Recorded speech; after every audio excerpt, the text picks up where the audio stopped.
Morning, how you doing? Today is, Monday, 20th of September 2021. This is our 8 a.m. movement snack. First one of the day. This is where we get things moving, yeah? Get ourselves ready to take on the day ahead. So it's our mobility movements, but intermingled with that and starting with that is our circulation boost, which is a great way to start the day. Get the body moving, get us ready for what's coming ahead. Now I can see we've got Mrs. P and we've got Gloria in today. First on the register, both popped up at exactly the same time. Great to have you with us. If you want to catch up, stick around, pop us a comment in, let us know you've been in. If it's the one you want, if you're not, they're all on our Facebook group. Go find them. Right, we are at our 8 a.m. movement snack. This is our first one of the day, as I say. So this is our circulation boosting and our mobility. And I froze for a moment then, didn't I? Quite a weird feeling that. I'm looking into my camera. I know my mouth's moving, I can feel it, but it's not on the camera. So hey, hopefully that doesn't happen again. Good morning. We have Mrs. P in a cool, sunny day where you are. Good morning to Dawn, who's in as well. Wendy Granger, good morning to you. Carol Watson is there. And you joined yesterday's Sway first, Dawn. So you back to front today. Topsy-turvy. That's fine, isn't it? That's a good way to start a day as well. A bit of a sway. It's a nice, relaxing start into the day, perhaps. You know, a bit of three-dimensional movement. Before we get into our mobility, but mobility and circulation boosting is the best one you can do, isn't it, eh? Maddie Stranger, good morning to you. Good morning to everybody who's joining us. George, hi, how are you? Sunny again where you are. Yeah, beautiful blue sky here. And I'm thinking, why am I going to go and sit inside then? Why am I going to go to work and sit inside? But hey, these must, hey? These must. Ian Wright, good morning to you. And Vivian Dixon, good morning to you as well. Sheila Day, good morning. How are you? The collective part of it is in the house. Julian Matthews, good morning to you. So I think we've got most of the Port Talbot posse in it as well. Excuse me. The Scottish Syndicate is in as well. I don't know. I can't remember whether you've actually been called that before, whether I've just made that up. But it's got quite a nice ring to it, Syndicate. You can say it with a bit of a Scottish accent, can't you? The Scottish Syndicate. It's a bit like murder. Margaret Wood, good morning to you. Sorry, I apologise. Dave and everyone. What are we up to here? Look. Being on yesterday's, nice to be back from a break in Harrogate. Flower show was lovely. I'm sure you had a wonderful time. Harrogate's a very beautiful place, I believe. I've not done it, but I've heard wonderful things about Harrogate. That part of the country is beautiful anyway, isn't it? Julian Matthews, good morning to you. Sandra Hewitt, good morning to you. Who else have we got? A Scottish Syndicate's better than a Glasgow kiss, isn't that now? Gillian Hillier, good morning to you. In from Port Talbot, I have my first meeting of Friends of the Hospital Fundraising Committee today since the start of COVID. They do such a wonderful job, you know, for my sessions that I run in rugby. They fund so much, so they do such a wonderful job. Have a great meeting. Have a great time. It'd be good to have all your friends back as well. Right, Carolyn Galloway, good morning to you and fellow Snackles. Beautiful blue sky and habitually where you are. That is it. We are gone 8 o'clock, so I need to get started. Quick hello to Jane Andrews. Lose those comments on the bottom of the screen. Should we have a 3, 2, 1? Hello, everybody. You're with Dave Montgomery from Lane Life Training. Today is Monday. It's the 20th of August, 2021, and this is our 8 a.m. movement snack. Opportunity 1. To add additional movements into your day. It's a trio of trios. So 9 movements to happen mobilization-wise. Ho, ho, ho. Let's get ourselves ready to go, shall we? So, standing or seated, that's one of our first decisions. If we're in standing, we've got nothing around that's going to cause us any issues. So nothing that can step on. Farmer Bobby's still up here. Look, we'll pop him out of the way because I should have put him away by now, shouldn't I? Perhaps I'm emotionally attached to Farmer Bob. He does such a good job for the country. Right, so here we go.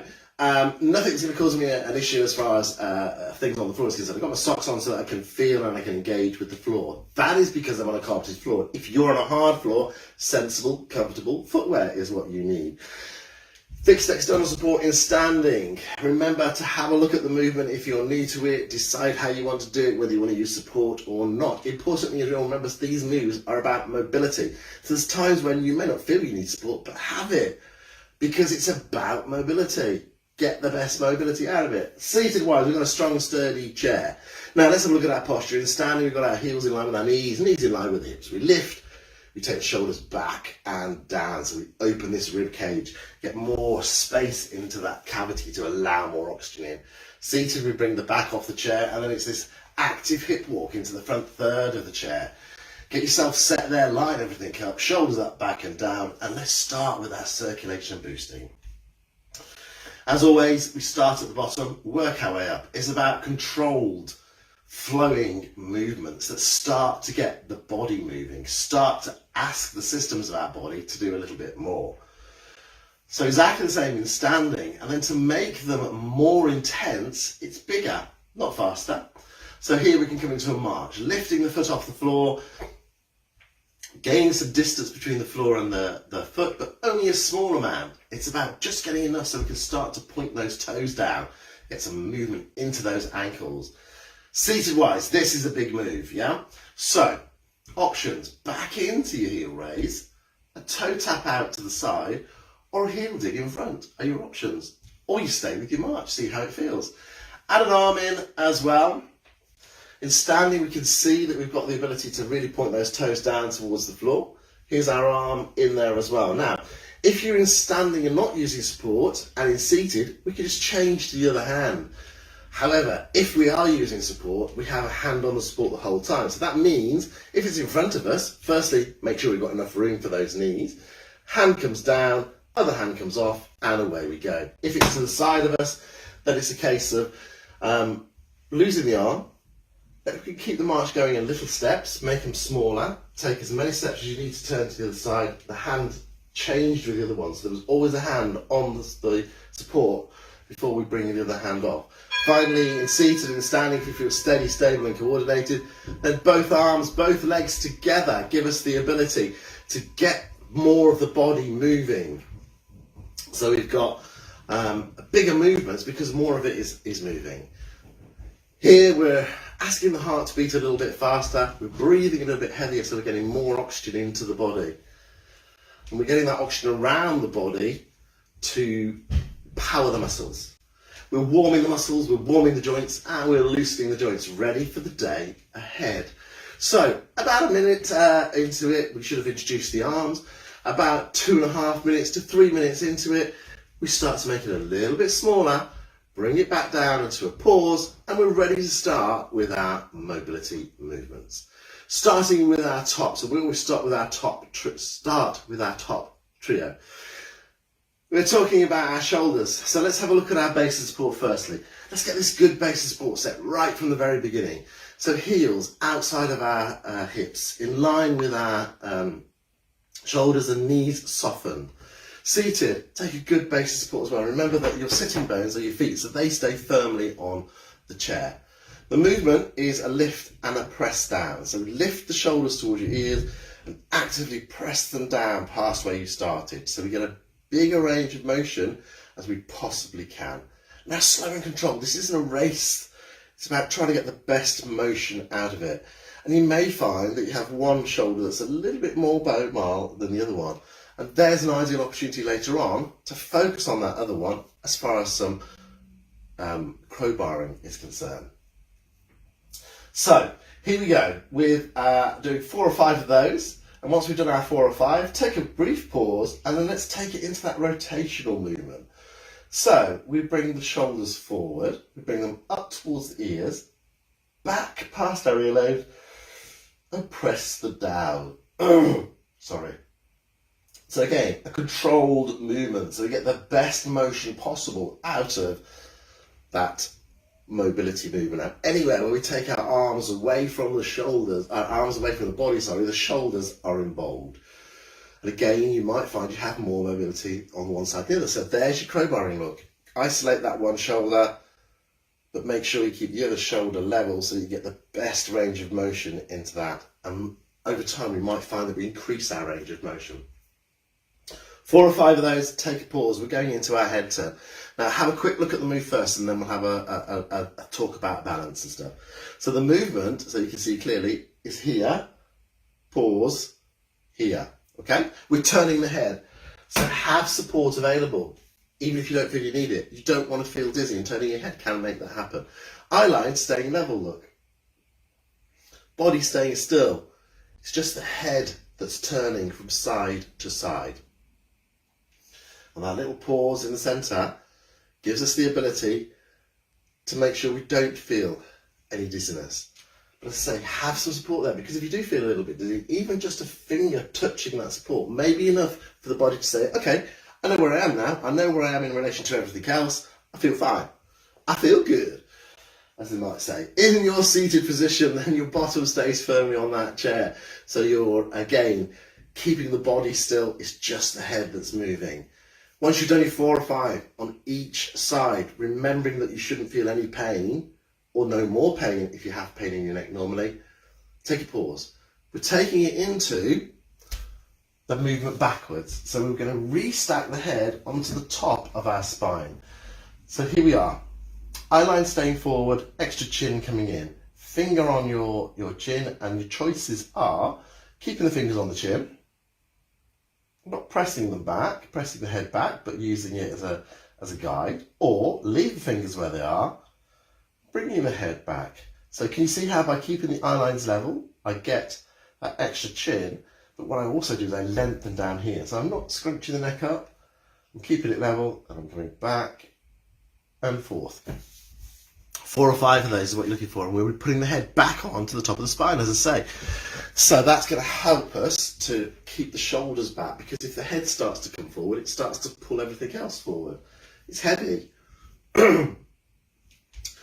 Once you've done your 4 or 5 of those, we're going back into a circulation booster. So back into a march, and it's just a march at this point. So using that support to the side or in the front if you're using it, and just again trying to really focus on to getting that movement into those ankles. That's the last trio we come to. So let's get some movement starting there firstly. Remembering again, in our seated position, you've got those options. We're only going to do this for 30 seconds though, so you may feel comfortable with this march here. Listen to your body, listen to your hips basically. What they tell you, follow it. Remember, we've got this tall lifted posture the whole time. Right, let's bring it to a pause.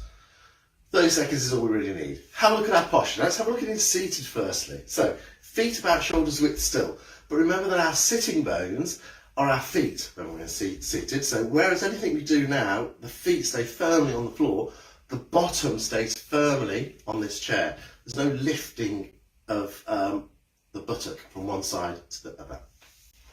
Standing, same position, look, shoulders width, tall and lifted. The first move is a side bend, down, pause, and then down the other way. Now, if your support is in front of you, you've got the ability at that halfway point to change your hand before you go the other way. However, if it's to the side, then it's a case of into your support, pause in the centre, do your 4 or 5 on that side, turn into your support and change to the other side. The other thing you might find that you could do is utilise your support there. So it's behind you or in front of you, and you've got the ability to go there. It's about the level of support that is right for you. Seated, it's exactly the same. What you're using instead of your legs, obviously because they're here, is the legs of the chair, providing they go straight down, straight up, because that's the movement. Straight down, straight up, not forward or backwards. 4 or 5 quality ones here, and think about reaching down to pick things up. Think about anything where we're supporting the upper body. So even just sitting here, the trunk is working.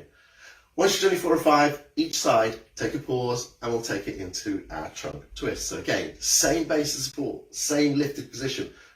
Hips are staying still. So we're seated here. Bottom stays firmly on that chair. Rotate to the side. Pause in the centre. Rotate the other way. And I'm not lifting my bottom off. Standing, you've got that movement happening exactly the same. We're focused on keeping those hips still. So what we're not trying to do, what we're trying not to do, sorry, is that movement. Yeah, we're trying to keep those hips still. So you might find, balance-wise, you could do the same. Got one hand on there, change. Support wise, again, to the side, you could do it exactly as I've just said, but again, for your side bend, you could do one side and then turn in. But here, look, now you can feel what's happening as far as your hips are concerned. So there, I can feel that my hips aren't moving because I can feel how they're engaging with the support. So that might be your option as well. 4 or 5, rolling over in bed, seat belts, getting dressed, crossing the road, looking at the T-junction to see whether it's safe to go. All of those sorts of things. That is where that movement happens. But again, as I say, just standing here, just sitting there, as long as we're supporting the upper body, so if we're not got our back against the chair, the trunk's having to work to keep all of this lifted, isn't it? So, 4 or 5 good quality ones. Once you've done those, take a pause. We're taking it into our big back extender. Now here, again, it's the hips, but it's the pelvis as well, so we don't want to tip it forward or backwards. We're not going to hinge from our lower back, from our hips. Have a look. Eye line stays level again. The movement is a lift of the chest and then an extension back, with the pelvis staying still. In and release. So once again, this support here might be beneficial for you because you can feel what's happening. I say this every time, but I really mean it. I find I get a much better movement in this one in a seated position because brain hasn't got to do 2 things at once now. I haven't got to think about what's happening here. I can feel it, so I can get a better range of motion from there. Yeah, but it's this chest lift, eye line staying level. So again, chin up 2 or 3, coming in. Yeah. Feel that into your lower back, and if you ever suffer with lower back pain, that's really good for releasing that pain. Once you've done 4 or 5 of those, it's back into our circulation booster again, just the arms this time. So let's drive those arms through. Now we can make it a bit bigger in the front, look, but we've still got that drive back with those elbows. And again, we're just looking at 30 seconds. Once we've done this 30 seconds, boosting ourselves back up again, getting that blood pumping around the body one more time. A bit faster, we're heading down south to ankle, feet and toes. It's time to treat those feet. Take a pause. Sorry, I went all dramatic there, didn't I? Take a pause. Now, this is what I was saying at the beginning of. This is one where you want support, even if you don't feel you need it, because this is not about balance. It's about mobility. So make sure you get the best mobility. Leg that's close to support stays still and the knee is bent. The other foot you're going to bring in. Now eventually you're going to take your arm to the front, but you might want to look firstly just to make sure you get the toe and the heel in the same place. Splay your toes as your heel's on the floor. As you bring it over, scrunch those toes and then point the toes down towards the floor. 4 or 5 on one side and then you turn into your support to change to the other side. In seated, same movement if you'd like to. You'll need to readjust your feet to give yourself the space to do it. But there you go, look. And again, you've got that splay and that scrunch. But you may prefer to come back in to the back of your chair. Extend the leg in front, just above the floor, point the toes away, bring the toes in towards the shin. Now, as that is not balance, this is not strength. So it's not about bringing the leg high. It's not about bringing it up here. It's about keeping it low. And if you feel you need to take a rest after a couple, pop your foot down, bring it back up, point, and in. Again, toes flex, toes scrunch. Yeah, so scrunch the toes, just take them away, split them as you bring them in. And that's about getting that movement into those toes as well. If you were with me on lunchtime, I think it was Saturday, we did some scrunches of the toes as one of our movements, and we did picking up a pen. So it's thinking about our toes as being fingers. And as you stand here, you can certainly feel how the toes start to engage with the floor, gripping it for you to help with your balance.